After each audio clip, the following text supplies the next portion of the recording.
कि बच्चों को आई वडील का दबाव तो नहीं होना चाहिए, बिल्कुल नहीं। उनका स्वतंत्र मत है, वो आई वडील को स्वीकार करना चाहिए। बच्चों के ऊपर आई वडील अपना मत थोपते हैं ना, बहुत त्रासदायी होता है। जैसे आई बोलती है कि तुझको डॉक्टर होने का है, वडील कहते हैं नहीं इंजीनियर होने का है, फिर काका बोलता है नहीं साइंटिस्ट होने का है। अब वो बेचारा एक है, कैसे इंजीनियर, कैसे डॉक्टर, कैसे साइंटिस्ट होने का है। आई वडील की समस्या ये है कि जो अपनी जिंदगी में वो हो नहीं पाए, वो अपने बच्चों को करवाना चाहते हैं। तो ये मत उनके ऊपर मत डालिए, उनको स्वतंत्र रूप से अपना फैसला करने दीजिए। एक दूसरा, आप जब बच्चों को स्कूल भेजते हैं, शाला भेजते हैं, तो स्कूल और शाला का चुनाव ऐसा करिए जहां पर होमवर्क ना दिया जाए, क्योंकि होमवर्क देने से बच्चे बिल्कुल खराब होते हैं। ऐसे हो जाते हैं जैसे गधे होते हैं, गधा होता है गधा, उसके ऊपर बोझा लादते जाओ लादते जाओ लादते जाओ, तो बोझा तो लेके जाता है लेकिन उसका अपना मेंटल डेवलपमेंट बंद हो जाता है। तो जो बच्चे ज्यादा होमवर्क करते हैं, क्लास का भी होमवर्क है, ट्यूशन का भी होमवर्क है, फिर आई बाबा का भी होमवर्क है, उनका जिंदगी नरक हो जाता है। और इतना होमवर्क कर करके वो जिंदगी में कुछ कर नहीं पाएंगे, क्योंकि जो होमवर्क में उनको सिखाया जा रहा है वो जीवन में काम नहीं आएगा। तो इसलिए कोशिश करिए कि स्कूल ऐसा हो, शाला ऐसी हो जहां होमवर्क ना मिले। और अगर ज्यादा होमवर्क वो दे रहे हैं तो शाला के जो टीचर हैं उनको आप ये शिकायत करिए कि हमको जास्ती होमवर्क नहीं होना। तो वो कहेंगे अपने बच्चे को निकाल लो, तो निकाल लेने का, और वो जो नगर परिषद का स्कूल है ना उसमें भर्ती करने का, जिला परिषद के स्कूल में भर्ती करने का। फिर आप कहेंगे वहां पे पढ़ाई नहीं होती, कुछ कम पढ़ाई होती है, लेकिन वहां के बच्चे ब्रेन से बहुत तेज होते हैं। मैं आपको भारत के पूर्व राष्ट्रपति अब्दुल कलाम की माहिती देता हूं। वो जिला परिषद के स्कूल में पढ़े, स्कूल गांव का था तो ग्राम पंचायत के स्कूल में पढ़े, बाद में जिला परिषद के स्कूल में पढ़े, फिर नगर परिषद के स्कूल में पढ़े, कोई कॉन्वेंट स्कूल में नहीं पढ़े, और वो भारत के इस समय सबसे बड़े वैज्ञानिक हैं। मेरा आपको ये बताने का है कि पढ़ाई से वैज्ञानिक होने का कोई संबंध नहीं है। वैज्ञानिक होने का संबंध माइंड से है। आपका माइंड कितना फ्री है, जो चिंतन कर सकता है, थिंकिंग कर सकता है, उस पर से साइंटिस्ट होना होता है। ज्यादा पढ़ाई करके, बहुत होमवर्क करके कोई साइंटिस्ट दुनिया में कभी नहीं हुआ। आइंस्टाइन का नाम सुना आपने, न्यूटन का नाम सुना, ये सब स्कूल छोड़कर भागे हुए थे, मालूम है। आइंस्टाइन कक्षा 9 में भाग गया शाला छोड़ के, क्योंकि होमवर्क कराते थे और वो होमवर्क उसमें उसको रस नहीं आता था। न्यूटन भाग गया शाला छोड़ के कक्षा 8 में, और इतना बड़ा साइंटिस्ट बना। आइंस्टाइन इतना बड़ा साइंटिस्ट था। मैक्स प्लैंक बहुत बड़ा साइंटिस्ट था, कक्षा 7 से ही स्कूल छोड़ के भाग गया था। तो ये स्कूल छोड़कर भागे हुए बच्चे बड़े साइंटिस्ट होते हैं, क्योंकि वो फ्री थिंक कर सकते हैं, स्वतंत्र चिंतन उनका होता है। स्कूल में तो इतना रद्दी है सब कुछ कि वो ना पढ़ने का दिल करता है, वो पढ़ाते कैसे हैं मुझे तो हैरानी ये होती है। सब बकवास बकवास बकवास उसमें पढ़ाते रहते हैं।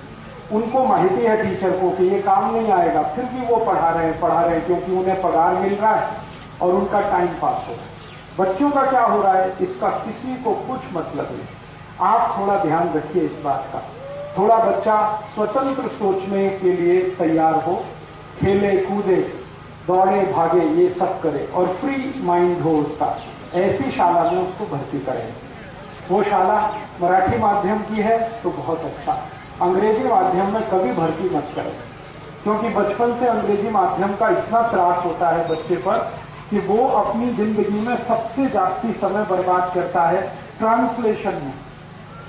आपके घर में मराठी है, घर के बाहर मराठी है, सब जगह मराठी है, शाला में अंग्रेजी है, तो वो अंग्रेजी कैसे सीखेगा? मराठी के माध्यम से सीखेगा। तो हर बार अंग्रेजी से मराठी भाषांतर करेगा, मराठी से अंग्रेजी भाषांतर, इसी में जिंदगी का सारा समय निकलने वाला है। तो 5वीं कक्षा तक तो मराठी भाषा ही सिखाई। जब उसकी वय 10-12 वर्ष से ऊपर हो जाए तब अंग्रेजी भाषा सिखाने का थोड़ा सा प्रयास करिए, वो भी माध्यम के रूप में नहीं, भाषा के रूप में। अंग्रेजी माध्यम तो कभी अच्छा नहीं है, भाषा के रूप में अंग्रेजी सिखाइए उतना चलेगा।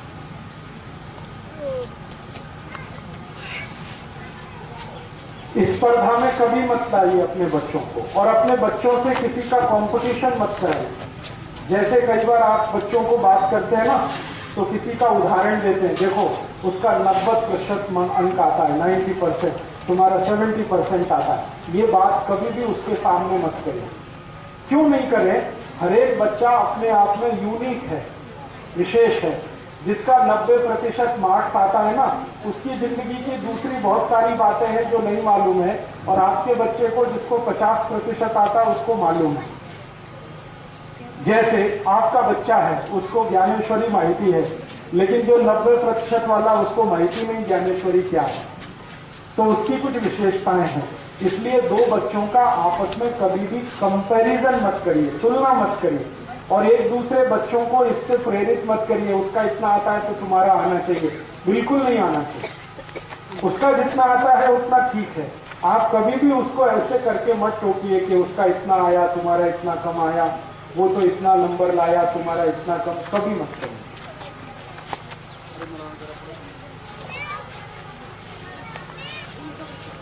स्पर्धात्मक उसमें भाग उनको लेने दीजिए, लेकिन इस दृष्टि से लेने दीजिए कि वो खेलकूद है। ये नहीं कि उसमें उसको मेडल मिले या उसको ट्रॉफी मिले। मिले तो ठीक है, नहीं तो उस पर दबाव नहीं होना चाहिए। जी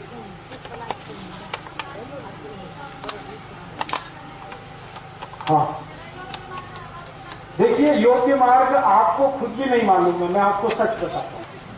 आई बाबा जो अपने को सोचते हैं ना कि हम बोलते हैं वो योग्य मार्ग है, आपका मार्ग योग्य इसलिए नहीं है कि आपके ऊपर समाज का दबाव है। समाज का ये दबाव है, समाज ऐसा सोचता है आजकल कि या तो सबको डॉक्टर होना चाहिए, या तो इंजीनियर होना चाहिए, या तो MBA करके किसी को मैनेजर होना चाहिए, या तो ये होना चाहिए। इसके अलावा भी समाज में बहुत कुछ है। शेतकरी क्यों नहीं होना चाहिए, उसको कष्टकरी क्यों नहीं होना चाहिए? तो हम जो सोचते हैं वो समाज के दबाव में सोचते हैं। समाज वो जिसके आसपास हम रहते हैं, तो हमारा भी चिंतन स्वतंत्र नहीं है, वो समाज का दबाव है। अब वही दबाव बच्चे पर आप लाएंगे तो वो खुद जो होना चाहता है वो नहीं हो पाएगा। बिल्कुल चिंता मत करिए, सबका फ्यूचर भगवान ने तय किया हुआ। मैं आपको बोलता हूं, सबका फ्यूचर भगवान ने तय किया है। मेरी आई से जाके पूछिए, मेरी आई ने मुझको इंजीनियरिंग का सबसे बड़ा अभ्यास कराया। अभी मैं वो सब छोड़कर ये काम करता हूं, तो मेरी आई कहती है कि तेरे नसीब में यही था। तो मैंने उसको बोला फालतू इंजीनियरिंग क्यों कराया? हाँ, 15 लाख रुपए खर्च हो गया और मेरा 15 साल बर्बाद हो गया। मैं 15 साल को बर्बाद नहीं करता और मान लो भजन कीर्तन करता, मान लो तात्या जी के पास आ जाता, मैं भी कुछ सीख लेता, 15 साल में तो 15,000 सभाएं होती कि नहीं, और 1 लाख कार्यकर्ता होते। तो सबका नसीब, सबका भविष्य भगवान का तय किया हुआ है और उसके आगे कोई चल नहीं सकता। तो आप ये चिंता मत करिए, आप सिर्फ इतनी चिंता करिए कि आप आई वडील होते हुए उसको ज्यादा से ज्यादा क्या सुविधा दे सकते हैं। जैसे उसको भूखा नहीं रहना, उसको बिना पंखे के नहीं रहना, उसको तकलीफ होती है तो उसके लिए कूलर अगर चाहिए तो व्यवस्था किया, पंखा चाहिए तो व्यवस्था किया, उसको कुछ पुस्तक का आवश्यकता है तो व्यवस्था किया, उसको खेलने को बैट बॉल चाहिए तो आपने ये सुविधाएं उसको चाहिए, उस पर आप आई बाबा बात करिए। उसको करना क्या है उससे पूछिए, थोड़े दिन में वो खुद ही बताएगा मुझे ऐसा करना, मुझे ऐसा करना, मुझे ऐसा करना। अभी आपके दबाव में वो अपनी इच्छा दबा के बैठा है। वो कहता आई बोलती है डॉक्टर होना, तो वो भी कहेगा हाँ हाँ डॉक्टर होना। बाबा कहते हैं इंजीनियर होना, हाँ हाँ ठीक है इंजीनियर होना। थोड़े दिन में वो कहेगा ना मुझे डॉक्टर होना, ना इंजीनियर होना, मुझे कुछ और होना। मुझे क्या होना? गोपालक होना, गाय का पालन करने वाला होना, तो होना है उसको। तो इसमें आप शक मत करिए, मन में चिंता भी मत करिए, आप सिर्फ सुविधाएं दीजिए उसको, होमवर्क मत करें। क्योंकि मैंने होमवर्क बहुत किया और मैं गधा हो गया, सच में गधा हो गया। इतना होमवर्क किया मैंने, x + y whole square, x - y whole square, x + y whole cube, x - y whole cube, मेरे जिंदगी में आज तक कभी भी काम नहीं आया। सेल्फ स्टडी के लिए आप कैसे अभ्यास कराएं, जैसे समाज चलता है ना, देश या जीवन या समाज, इसकी स्टडी कराएं। कैसे कराएं, मैं आपको एक माहिती देता हूं। उदाहरण के लिए, आपके बेटे को एक दिन पोस्ट ऑफिस में लेके जाएंगे, पोस्ट ऑफिस है वहां लेके जाएंगे, और पोस्ट ऑफिस में ABCD से लेकर XYZ तक जो कुछ होता है उसकी स्टडी कराएंगे। पोस्ट ऑफिस है, एक दिन उसको रेलवे स्टेशन लेके जाएंगे, रेलवे स्टेशन, और रेलवे स्टेशन में जो कुछ होता है ABCD से XYZ तक उसकी स्टडी करेंगे। फिर एक बार उसको नगर परिषद में लेके जाइए, फिर एक बार उसको म्यूनिसिपैलिटी के हॉस्पिटल में लेके जाइए, फिर किसी मैटरनिटी होम में लेके जाइए, ABCD से लेकर XYZ। फिर किसी दिन उसको गौशाला में लेके जाएंगे, किसी दिन उसको कोई ऐसी जगह लेके जाएंगे जहां पर मंद बुद्धि बच्चों की शाला चलती है, या जहां पर मेंटली रिटार्डेड बच्चों की, ऐसी जगहों पर ले जाकर स्टडी कराएंगे। ये जो स्टडी वो करेगा, इसमें से उसके रास्ते खुलेंगे। ये जो क्लास की स्टडी है ना, ये दुनिया की सबसे खराब स्टडी। जो हम पढ़ते हैं वो दुनिया का कोई बच्चा नहीं पढ़ता, ना फ्रांस में, ना जर्मनी में, ना स्वीडन में, ना स्विट्जरलैंड में, ना डेनमार्क में, ना अमेरिका में। हमको जो पढ़ाया जाता वो कोई नहीं पढ़ता दुनिया में। हाँ। सर्टिफिकेट के लिए इतना ही पढ़ाइए जितना सर्टिफिकेट मिलने के लिए आवश्यक है, इससे ज्यादा नहीं, उतना ही पढ़ाइए। ज्यादा ज्ञान उसको दीजिए, वो समाज का दीजिए, परिवार का दीजिए, दुनिया का ज्ञान दीजिए। वो ज्ञान उसके जीवन में जरूर काम आएगा और उसमें से उसके रास्ते भी निकल आएंगे। सर्टिफिकेट की एजुकेशन बिल्कुल बेकार की है, उसमें नॉलेज कुछ भी नहीं। समाज मान्यता उतनी ही है जब तक आपके बेटे में ज्ञान नहीं है। मैं आपको एक माहिती देता हूं। हिंदुस्तान में जिन लोगों को ज्ञान हो जाता है उनकी डिग्री कोई नहीं पूछता। जैसे मैं आपको नाम लेके कहूं, संत ज्ञानेश्वर की डिग्री आपने पूछी, आपके घर में संत ज्ञानेश्वर की फोटो है तो आपने क्यों लगाई? डिग्री माहिती है आपको उनकी, फिर फोटो क्यों लगाई? उनको तो कोई डिग्री नहीं। समर्थ गुरु रामदास की डिग्री पूछी आपने, छत्रपति शिवाजी महाराज की डिग्री पूछी, संभाजी महाराज की डिग्री पूछी, टुकड़ो जी महाराज की डिग्री, किसी की डिग्री हम नहीं पूछते, क्योंकि हम उनके ज्ञान को पूछते। जब ज्ञान की पूजा होती है तो डिग्री बेकार हो जाती है। डिग्री तब तक पूजी जाती है जब तक किसी का ज्ञान आपको पता है। किसी सामने वाले आदमी के बारे में जब आपका परिचय कराया जाता है कि ये व्यक्ति है, मान लीजिए XYZ उसका नाम है और ये IIT से M.Tech किया हुआ है, तो तब तक के लिए महत्व का है जब तक आपको उसके ज्ञान की माहिती नहीं है। जैसे ही आपको उसके ज्ञान की माहिती हो जाती है वो डिग्री उसके लिए बेकार हो जाती है। दुनिया में किसी की भी पूजा हुई है, समाज ने किसी को भी महान बनाया है बिना डिग्री के भी। आपको और एक माहिती दूं, इंदिरा गांधी की डिग्री माहिती है? किसी को माहिती है? आप में से किसी को माहिती है इंदिरा गांधी की डिग्री क्या थी? 8वीं कक्षा में फेल। इंदिरा गांधी रविंद्रनाथ टैगोर के स्कूल में पढ़ती थी, गुरुकुल में। 8वीं में 2 बार फेल हुई और वो भारत की 17 वर्ष पंत प्रधान रही। 17 वर्ष। अगर डिग्री से देखा जाए तो इंदिरा गांधी इस शाला में क्लर्क नहीं हो सकती, सिपाही नहीं हो सकती। ये जिस शाला में आप बैठे हैं ना, यहां सिपाही होने के लिए मिनिमम क्वालिफिकेशन 12वीं पास है। इंदिरा गांधी 8वीं फेल थी और 17 वर्ष इस देश की राष्ट्रपति, प्रधानमंत्री, पंत प्रधान।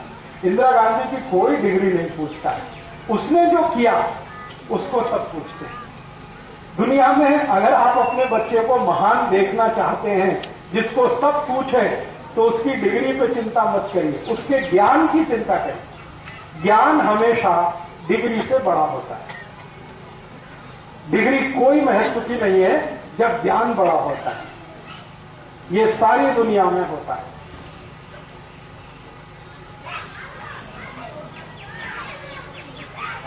उसकी डिग्री क्या थी? धीरूभाई अंबानी की डिग्री 9वीं फेल, कक्षा 9 में फेल हुआ, उसके बाबा ने स्कूल से निकाल लिया और कहा ये पढ़ेगा नहीं। तो उसको पूछा तू क्या करेगा? तो उसने कहा मैं पढ़ने वाला नहीं। तो क्या करेगा? तो उसने कहा मुझे नौकरी करनी चाहिए। तो ठीक है, तो उसके बाबा के एक दोस्त के पेट्रोल पंप पे उसको नौकरी के लिए रखा, धीरू भाई अंबानी को। तो पेट्रोल भरता था वो गाड़ियों में। एक शहर है गुजरात में, जूनागढ़, वहां पे पेट्रोल भरता था।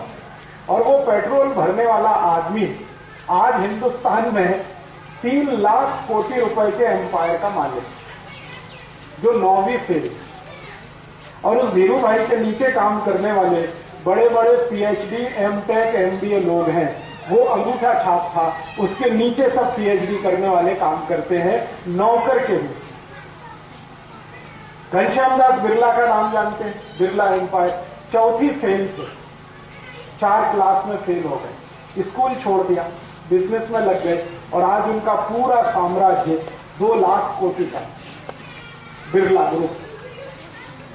ऐसे ही आपने उनका नाम सुना, जमशेदजी टाटा। ये अपने सचिन भाई काम करते हैं इंडिका में।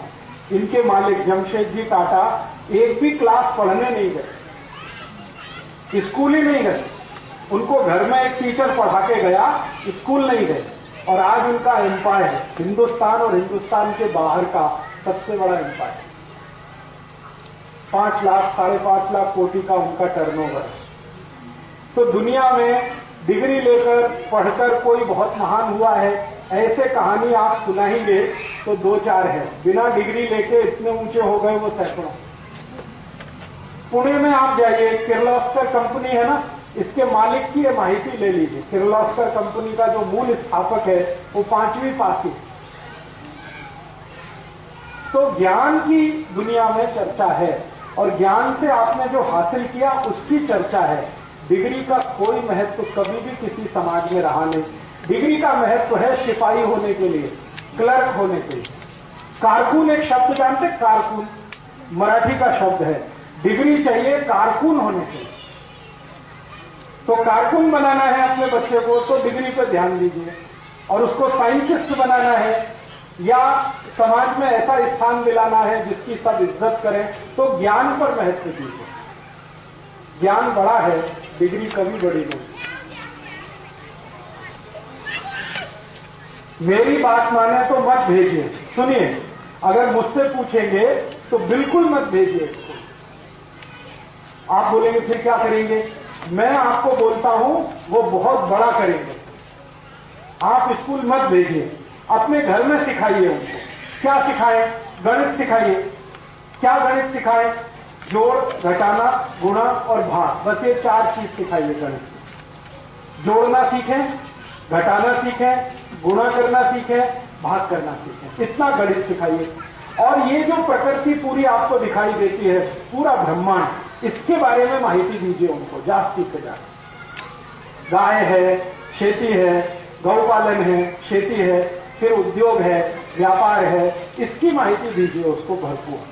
फिर ब्रह्मांड की, सूर्य है, चंद्रमा है, तारे हैं, ग्रह हैं, उपग्रह हैं, नक्षत्र हैं, इसकी माहिती दीजिए। फिर चिकित्सा की माहिती दीजिए। फिर भागवत के सूत्र उनको सिखाइए। मैं गारंटी देता हूं कि किसी भी शाला से पढ़े हुए विद्यार्थी को वो हमेशा बीट कर देंगे। हाँ, वो आ जाएगा।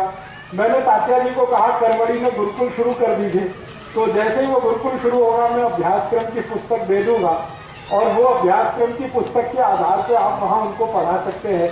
और इसमें सब व्यसन मुक्त युवक संघ के परिवार के बच्चे पढ़ें और फिर दुनिया के सामने आप आदर्श प्रस्तुत करें कि देखो हम स्कूल नहीं गए और हमको उन सभी से ज्यादा ज्ञान है जो स्कूल से पढ़कर आए।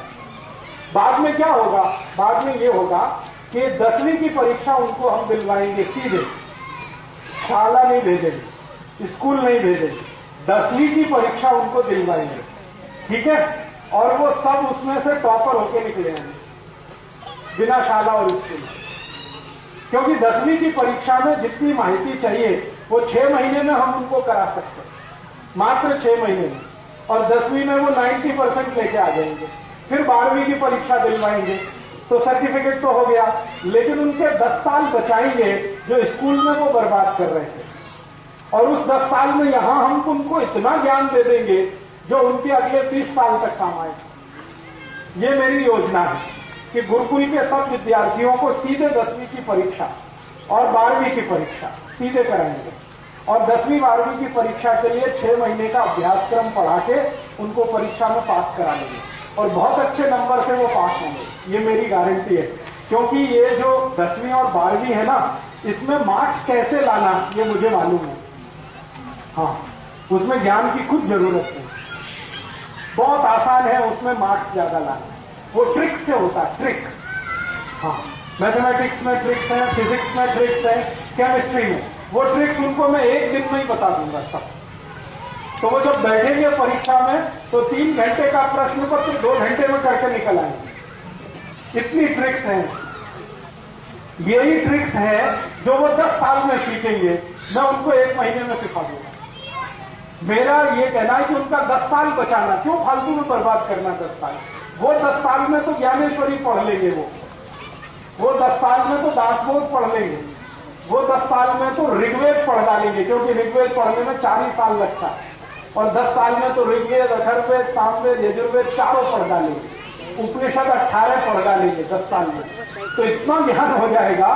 ये सीबीएसई तो कुछ भी नहीं उनके लिए, आईसीएसई कुछ भी नहीं, महाराष्ट्र बोर्ड तो कुछ भी नहीं। तो मेरा ये है प्लानिंग कि करवड़ी का गुरुकुल शुरू हुआ तो इसके विद्यार्थियों को 10वीं की परीक्षा देके, 12वीं की परीक्षा देके, बस 2 परीक्षा दिलवा के बाकी 12 साल उनको ज्ञान सिखाना।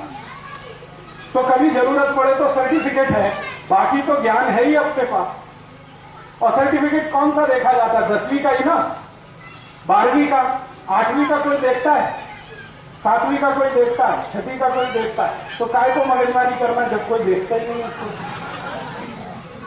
टाइम क्यों वेस्ट है? मेरा ये कहना है कि मैंने जिंदगी में जितना समय बर्बाद किया दूसरे बच्चों का नहीं होना चाहिए। मेरे 15 साल बर्बाद हुए, इसकी मुझे बहुत कसक है, क्योंकि अभी मैं जो काम करता हूं ये तो मैंने वो सीखा है जो डिग्री वालों ने नहीं सिखाया। ये चिकित्सा तो मुझे डिग्री वालों ने नहीं सिखाई, मैंने स्वाध्याय करके सीखी। खेती मुझे उन्होंने नहीं सिखाई, मैंने स्वाध्याय से सीखी।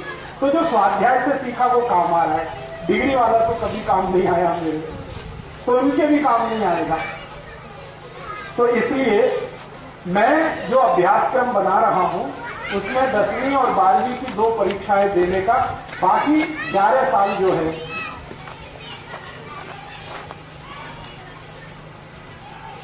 आप उसको जहां इच्छा हो शाला में भर्ती कराओ, और वो बोलती है शाला अच्छी नहीं तो बाहर निकालो, फिर उसको करवड़ी भेज दो।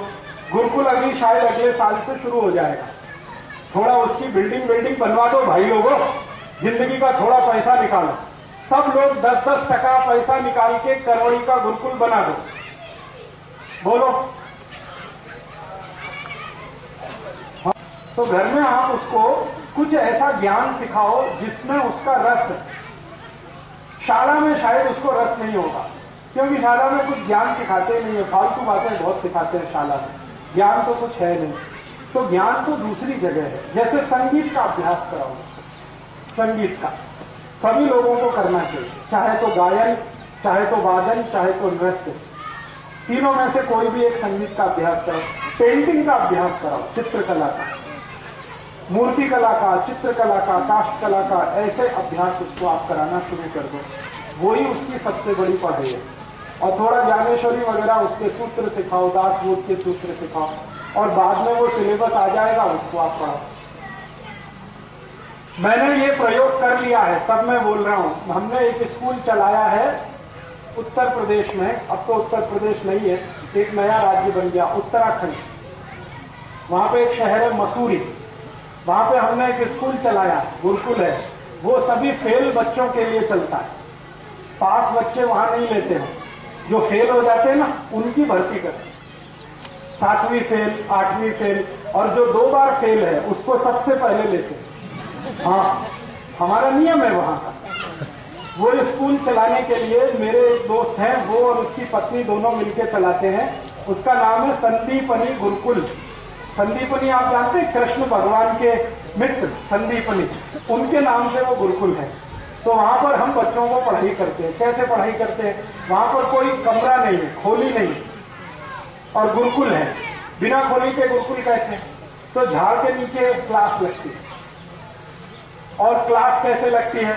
मान लो एक दिन हम पढ़ाई शुरू करते हैं, पानी के बारे में पढ़ाई करना। पानी, तो पानी का ABCD से लेकर और XYZ तक उनको पढ़ाते हैं। पानी क्या है, कैसे बनता है, कहां से आता है, पीने के लिए कैसे वापरना, नहाने के लिए, सब माहिती उनको देते हैं। फिर जब पूरी माहिती हो जाती है तो एक क्लास खत्म होती है। वो एक क्लास 3 महीने चल सकती है, 4 महीने चल सकती है, 5 महीने चल सकती है। पीरियड्स नहीं होते, 40 मिनट का पीरियड, 45 मिनट, ये नहीं। सवेरे से चालू हुआ, दोपहर तक चला, जब भी भूख लगी क्लास बंद हो गई, भोजन किया, विश्राम किया, फिर उठ गए, फिर क्लास चालू। पीरियड्स नहीं होते। सवेरे जो विषय लिया शाम तक वही चलता है, अगले दिन भी चलता है। 5-7 दिन 10 दिन में विषय जब पूरा होता है तब उन बच्चों की परीक्षा होती है। अब परीक्षा कैसे होती है? तो परीक्षा ऐसे होती है कि उनको होमवर्क दिया जाता है या टास्क दिया जाता है कि भाई पानी के बारे में तुमको जितना भी ज्ञान हुआ है अब इसके आधार पर परीक्षा होगी आपकी। तो परीक्षा में ऐसे ही उनको काम दिया जाता है। जैसे किसी गांव का तालाब है, अब उस तालाब के पानी की समस्या है, पानी वहां पे रुकता नहीं है या बहुत ज्यादा हो जाता है, पानी किससे बाढ़ आ जाती है या बारिश नहीं होती है, तो ये समस्या लेकर आपको समाधान करना। पानी के बारे में उनको सब माहिती है। तब वो गांव में जाते हैं, गांव के शेतकरी के साथ बात करते हैं, तालाब की क्या समस्या है उस पर बात करके तालाब को ठीक करते हैं।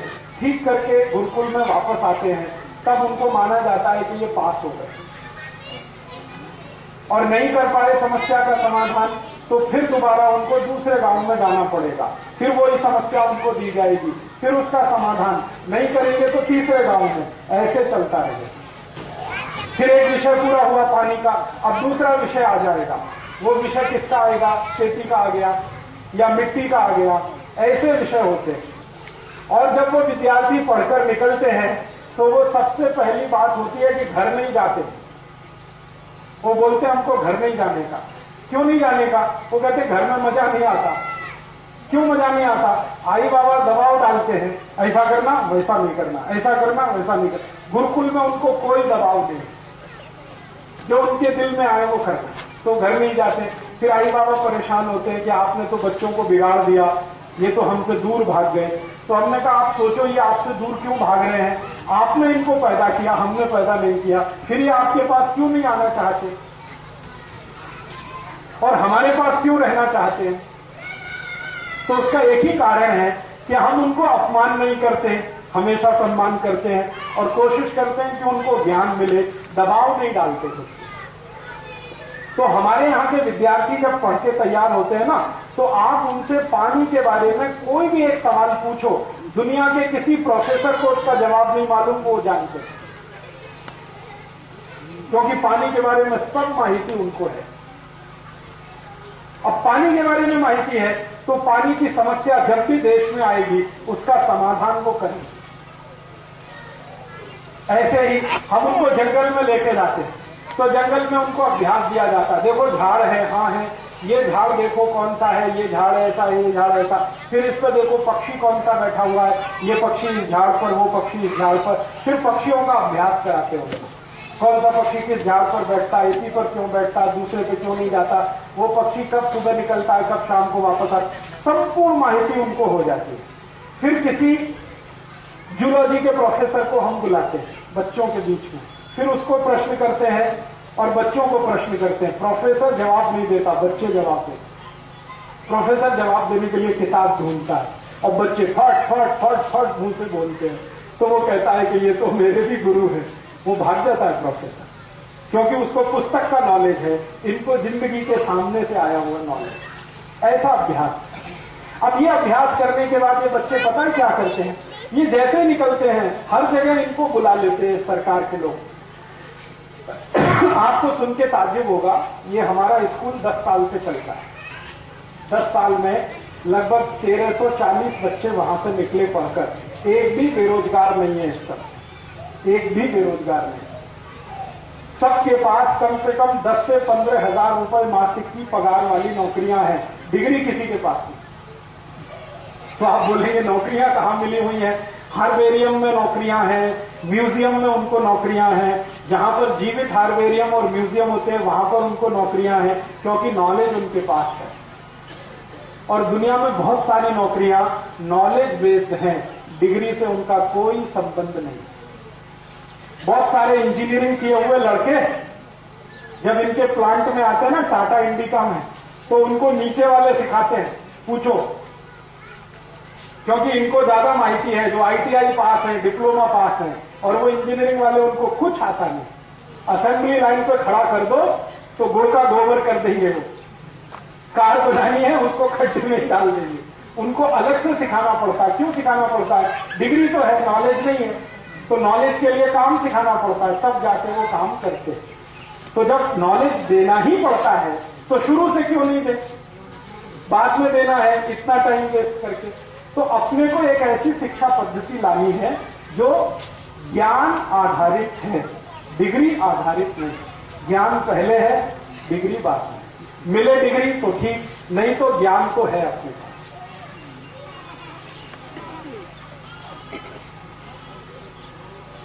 हाँ है, अभी बनवा लिया।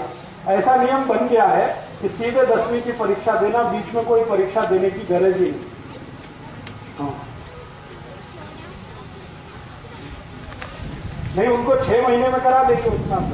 मुझे मालूम है प्रश्न क्या आने वाले हैं, वो तो मुझे मालूम है। अक्षर नंदन है, लेकिन अक्षर नंदन पे क्या है ना, हर साल परीक्षा दिलवाते हैं, और वो वही परीक्षा है जो सरकार में दे। हाँ, फिर 8वीं 9वीं 10वीं में करवाते हैं, लेकिन हमने तो वो भी नहीं किया है।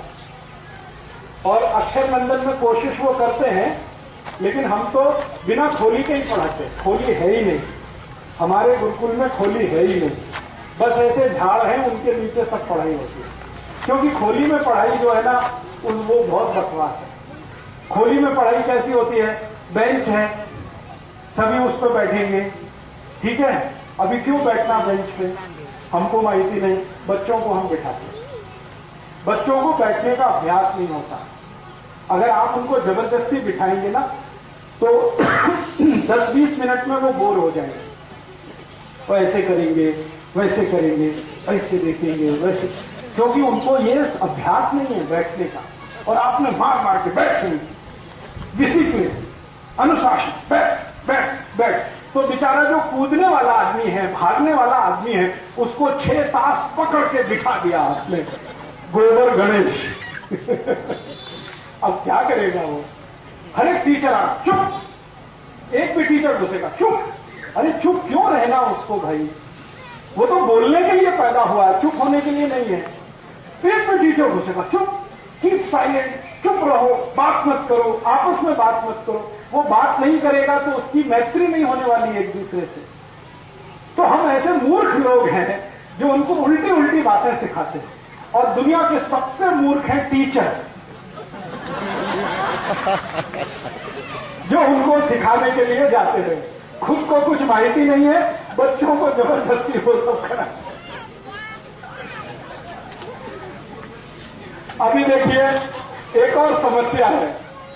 बेंच है ना, बेंच या क्लासरूम, तो वो कैसा है? ऐसे एक लाइन है, ऐसे एक लाइन है, माने वर्गाकार है या तो आयताकार है, रेक्टेंगल है या तो स्क्वायर है। तो रेक्टेंगल है या तो स्क्वायर है, इसमें सभी स्ट्रेट लाइन है ना, ऐसे लाइन, ऐसे लाइन, ऐसे लाइन है। जिंदगी में क्लासरूम को छोड़कर कहीं भी स्ट्रेट लाइन होती नहीं, पूरे जीवन में नहीं है। कहीं बता दो मुझे, झाड़ स्ट्रेट लाइन है, पहाड़ स्ट्रेट लाइन है, नदी स्ट्रेट लाइन है, विहिर स्ट्रेट लाइन है, कैनाल स्ट्रेट लाइन है, कुछ भी स्ट्रेट लाइन नहीं है जीवन में। तो आप क्यों जबरदस्ती उसको स्ट्रेट लाइन में फंसा रहे? अच्छा, मैं एक और माहिती देता हूं। हमारे शहरों में बड़े बड़े फ्लैट्स हैं, अपार्टमेंट्स हैं, सब स्ट्रेट लाइन में है कि नहीं? अच्छा, गांव में कौन सी चीज स्ट्रेट लाइन में है? गांव की गली ऐसे है ना, है कि नहीं? और मैं आपको माहिती देता हूं, कि जो लोग स्ट्रेट लाइन वाले अपार्टमेंट्स में रहते हैं उनमें कभी भी प्रेम और भाईचारा हो नहीं सकता। और जो ऐसी ऐसी गलियों में रहते हैं वो सभी प्रेम और भाईचारे से रहते हैं। गांव में एक मीटिंग बुलानी है, सब लोग आ जाएंगे आधा घंटे में, शहर में बुला के देखो, और वो भी किसी अपार्टमेंट में बुला के देखो, कोई नहीं आएगा, क्योंकि स्ट्रेट लाइन एक दूसरे को काटती है, हमेशा काटेगी ही। इसलिए स्ट्रेट लाइन में गांव का कोई घर नहीं बनाया जाता। गांव के घर वैसे होते हैं जैसे झाड़, नदी, पहाड़ होते हैं। झाड़ टेढ़ा मेढ़ा है, घर भी टेढ़ा मेढ़ा है, नदी टेढ़ी मेढ़ी है, हमारी गांव की गली भी टेढ़ी मेढ़ी है। प्रकृति जैसी है वैसे गांव होते हैं। तो इसलिए गांव में प्रकृति जैसा प्रेम, भाईचारा है, और शहर जो स्ट्रेट लाइन है वो प्रकृति के विरुद्ध है। इसलिए दुनिया के हर शहर में मारामारी और काटाकाटी सबसे ज्यादा, और गांव में प्रेम और सद्भाव सबसे ज्यादा। तो हम बच्चे को कहां भेज रहे हैं? क्लासरूम में। वो स्ट्रेट लाइन है, सत्यानाश हो रहा है उसका। और रोज 6 घंटे मार मार के बिठा रहे, चुप बैठ, बात मत कर, इसको मत दे, उसको मत दे। उसके लिए आपने जेल बना दिया। स्कूल नहीं है, जेल है। और जब छुट्टी होती है ना, कैसे भागते हैं बच्चे, जैसे जेल से छूटे। पूछो ना इन बच्चों को, क्योंकि उनको 6 घंटे त्रासदायक आपने पकड़ के रखा है। बेचारे वो बैठना नहीं चाहते, वो तो खेलना, कूदना, उछलना, सब उनका काम वही है। आपने पकड़ के बिठा लिया, फिर 6 घंटे बाद टन टन टन टन घंटी ऐसा तेज भागेंगे जैसे जेल में से भागे हैं। और किसी भी बच्चे के दिल को पूछो, कल शाला जाने का है? नहीं जाने का। क्यों नहीं जाने का? त्रास है उसको, मानसिक त्रास है। आप घर में देखो, बच्चे स्वतंत्र हैं, खेल कूद करते हैं, इधर उधर भागते हैं, सो जाते हैं, खा लेते, पी लेते। ऐसी ही शाला होनी चाहिए जैसा घर है। तब तो वो जाएंगे, नहीं तो थोड़े दिन के बाद बोर होके वापस आएंगे। फिर आप बोलेंगे कि जो बोर नहीं हुआ वो इंटेलिजेंट है, क्योंकि वो बेचारा चुपचाप क्लासरूम में बैठ गया, टीचर ने जैसा कहा उसने लिख लिया। आप कहेंगे बड़ा अनुशासन वाला है, बहुत होशियार है, सत्यानाश उसका हो गया दिमाग का। आप कह रहे हैं बड़ा होशियार है। बच्चों का स्वभाव बिल्कुल वैसा होता है जैसे गाय के बछड़े का। गाय का बछड़ा है ना, आप उसको बांध के रखो, कितना त्रास है उसको, और छोड़ के रखो, कितना खुशी से इधर भागेगा, उधर भागेगा, फिर अपनी आई के पास वापस आ जाएगा, फिर भाग के जाएगा। फिर ऐसे ही बच्चे होते हैं, वो भागेंगे, दौड़ेंगे, फिर आई के पास आएंगे, फिर जाएंगे, फिर आएंगे। ये जो उनका विकास है, ये जीवन का सबसे बड़ा काम है। ये स्कूल नहीं दे सकता, ये घर में हो सकता है थोड़ा, नहीं तो गुरुकुल में हो सकता है। ऐसा गुरुकुल जहां डिग्री के लिए नहीं पढ़ाया जाए, तो वैसा गुरुकुल बन जाए, ऐसा मैं इन लोगों से कई साल से बोल रहा हूं। करवड़ी में कर लो, थोड़ी बहुत जगह है, थोड़ी बहुत और ले लो, सब लोग 10-10 टका अपने पैसे निकालो, क्योंकि ज्यादा पैसे अपने लिए नहीं रखना। हाँ, अच्छा नहीं है। देखो, ज्यादा पैसे अपने लिए रखोगे तो पाप होगा, और पाप के भागीदार आप सब। अपने लिए कम से कम रखना, समाज के लिए ज्यादा रखना। तो गुरुकुल बना लो, अच्छे से बना लो, मैं उसमें टीचर हो जाऊंगा और आपको टीचर बनाऊंगा। फिर आप बच्चों को पढ़ाएंगे, फिर एक गुरुकुल से 2, 2 से 5, 5 से 10, ऐसे पूरे महाराष्ट्र में खोल देंगे। और मैं आपको गारंटी देता हूं, सब स्कूल बंद हो जाएंगे। हमारे गुरुकुल अगर शुरू हो गए तो सब शाला बंद हो जाएगी, क्योंकि बच्चे सब भागकर यहीं आएंगे। वो अपने आई बाबा को कहेंगे वहां जाने का, क्योंकि वहां ज्यादा अच्छी पढ़ाई है। पढ़ाई माने सीखना, ज्ञान लेना, और उसका कोई मतलब नहीं है। पढ़ाई का माने ये नहीं है ABCD, पढ़ाई का माने ये नहीं है काखा गागा, ये तो अक्षर ज्ञान है, इसका पढ़ाई से कोई संबंध नहीं है। ज्ञान जो जीवन को चलाने के लिए उपयोगी है, वो पढ़ाई का हिस्सा है। तो वैसा एक करें तो सही शिक्षा इनको मिले। ऐसी ही शिक्षा में राम कृष्ण पढ़े थे। राम तो पता है गुरुकुल में ही गए, कृष्ण भी गुरुकुल में गए, और कृष्ण और राम के बाद के सारे हिंदुस्तान के महान लोग गुरुकुलों से ही निकले। तो गुरुकुलों से निकले हैं इतने सारे महान लोग, तो आगे फिर निकलेंगे, क्योंकि वहां ज्ञान आधारित पढ़ाई थी। डिग्री आधारित पढ़ाई हमारे देश में कभी रही नहीं। ये अंग्रेजों के यहाँ थी डिग्री आधारित पढ़ाई। वो जब भारत में आए तो उन्होंने वही पढ़ाई यहाँ पे शुरू कर दी। अब वो चले गए, हमने वो आज तक बदली नहीं है, वो वैसे ही चल रहे। तो आपके छोटे बच्चे हैं ना, उनको आप ऐसे ही अभ्यास कराइए जैसी मैं माहिती दे रहा हूं। जबरदस्ती शाला भेज के अभ्यास करा के कुछ लाभ नहीं है। वो कभी कहे शाला नहीं जाने का, तो बोलिए ठीक है नहीं जाने का, घर में रहने का, क्या करना है शाला, उनको प्रोत्साहित करने का। अभी वो शाला नहीं जाएंगे तो आई बाबा मार मार के उनको शाला भेज के आए। क्यों नहीं जाएगा? फेल हो जाएगा। अरे पास होके क्या करने वाला है?